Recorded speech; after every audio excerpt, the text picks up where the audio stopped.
आज़ादी के अमृत महोत्सव पर जेपी कॉलेज कोहड़िया किस तरह से इन लोगों के द्वारा उत्साह के साथ आज़ादी का अमृत महोत्सव मनाया जा रहा है देखा जा सकता है।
दिवस के अमृतोत्सव कार्यक्रम में उपस्थित हमारे अत्यंत प्रिय Shri doctor V Tripathi ji, doctor OP Singh ji, doctor Manoj Kumar ji, doctor पवन पांडे जी, डॉक्टर नईम जी, श्री सत्येंद्र जी, अजय मिश्र जी और हमारे अत्यंत प्रिय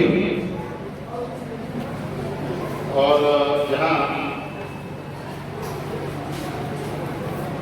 किसानों का प्रतिनिधित्व कर रहे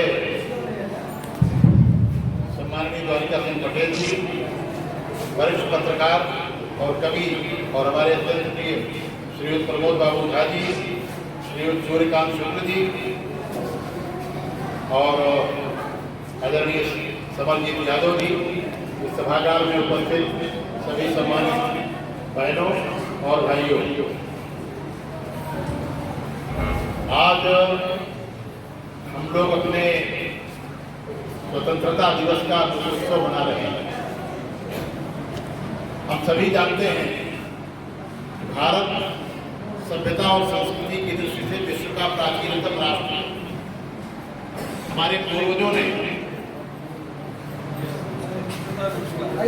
इस सृष्टि के सत्य और रहस्य को समझने की चेष्टा की और वो सफल हुए और जिस सत्य और रहस्य का साक्षात्कार किया उन्होंने, उसके आधार पर जो दर्शन दृष्टि और विचार बना वही हमारे सामाजिक, आर्थिक, राजनीतिक और सांस्कृतिक जीवन का आधार बना और हमारी सभ्यता और संस्कृति विश्वव्यापी स्वरूप था।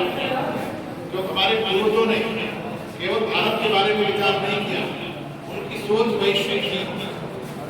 उन्होंने कहा वसुधैव कुटुंबकम, धर्म की जय हो, अधर्म का नाश हो, प्राणियों में सद्भावना हो, विश्व का कल्याण हो। केवल भारत के कल्याण की बात नहीं कही।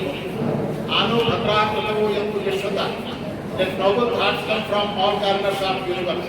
और इसलिए भारत विश्व गुरु बना।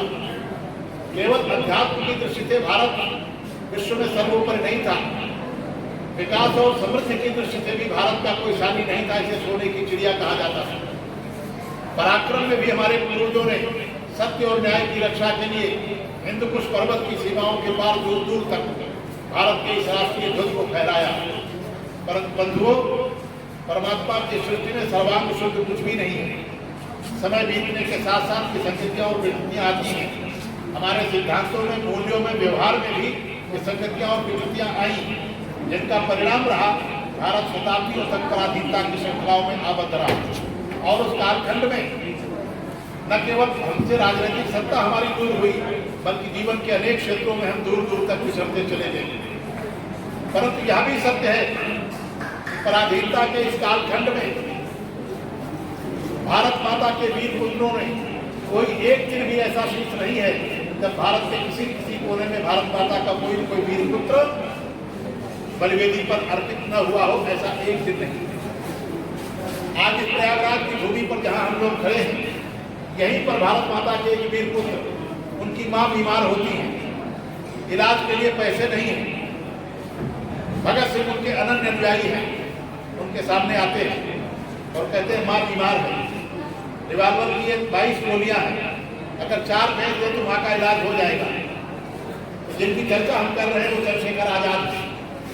उन्होंने थोड़ी देर विचार किया और फिर कहा कि हमने काकोरी कांड और चौरी चौरा कांड अपनी माँ के इलाज के लिए नहीं किए, ये गोलियां भारत माता के लिए है, हमारी माँ के इलाज के लिए नहीं है।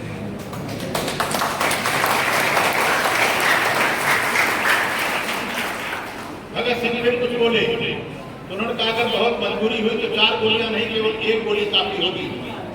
और जब वो षड्यंत्र के तहत अपनी बात में घिर गए, अंग्रेज उन्हें जिंदा पकड़ना चाहते थे, इसलिए उनके पैर में गोली मारी गई। अब वो न चल सकते थे न खड़े रह सकते थे, परंतु भारत माता के उस वीर पुत्र ने बड़े बड़े 8 अंग्रेजी सैनिकों को उसी कंपनी बाग में मार गिराया और अंतिम गोली अपनी कंपनी पर दागी। इसलिए म्यूजियम में रिवाल्वर रखा है, गोलियां नहीं, एक भी गोली बेकार नहीं। राम प्रसाद बिस्मिल का नाम हम लोग सुनते हैं, उनके बड़े भाई परमार मैनपुरी बिजली कांड में उनको फांसी की सजा हो गई। राम प्रसाद भी क्रांतिकारी बन गए। यद्यपि परमार को फांसी की सजा काला पानी और बाद में काला पानी भी नाम हो गया, और राम प्रसाद बिस्मिल क्रांतिकारी बन चुके थे, वो वापस नहीं लौट सकते थे। 30 वर्ष की आयु में उनको फांसी हो गई। उनके साथ ही अफताबुल्ला खां, रोशन सिंह और हम साथ हैं, इनको भी फांसी की सजा हुई। 30 वर्ष की आयु में फांसी हो गई और 30 वर्ष में उस महापुरुष ने नहीं। अगर आप सभी ने रोशन सिंह ने, अफताबुल्ला खां ने, चंद्रशेखर आजाद ने, भगत सिंह ने, ऊधम सिंह ने केवल अपने बारे में सोचा होता तो आज हमारी स्थिति यहाँ नहीं होती। इसलिए हमारी आने वाली पीढ़ियां भी हम पर गर्व करें, वे भी हमारे बारे में चर्चा करते समय उनका मतलब सबसे ऊंचा उठे। इस बात को सोचकर हम अपनी भूमिका को समझकर अपनी आज़ादी के अमृत महोत्सव को मनाना चाहिए। आज के अमृत महोत्सव की आपको बहुत बहुत बधाई। और मैं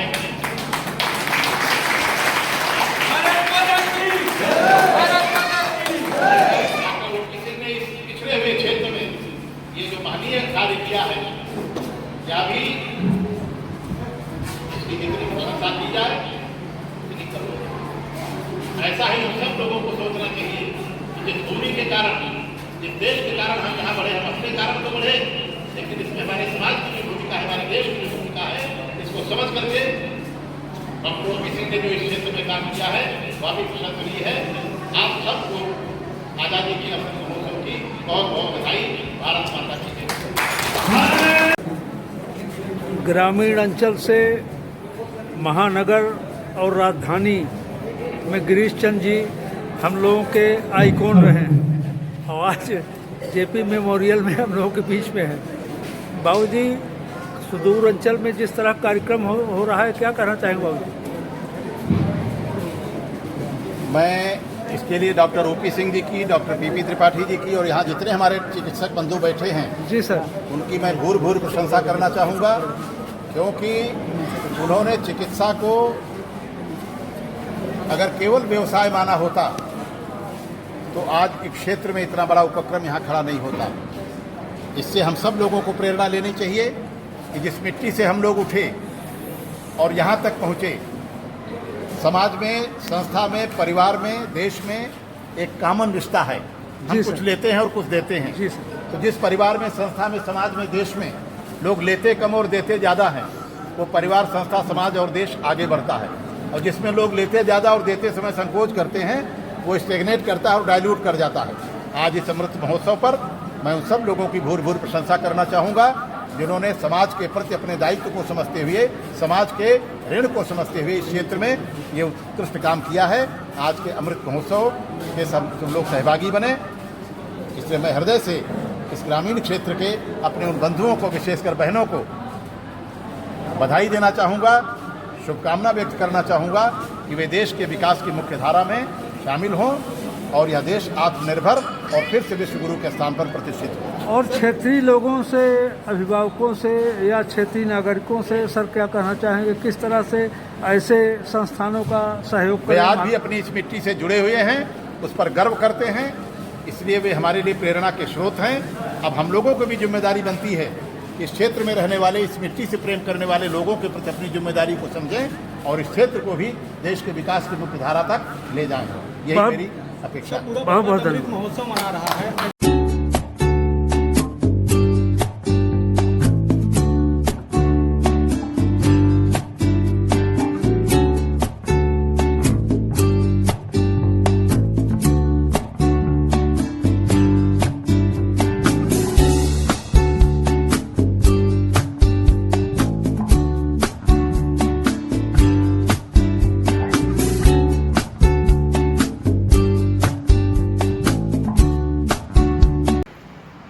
स्मार्ट इंडिया न्यूज़ के लिए मैं प्रमोद बाबू झा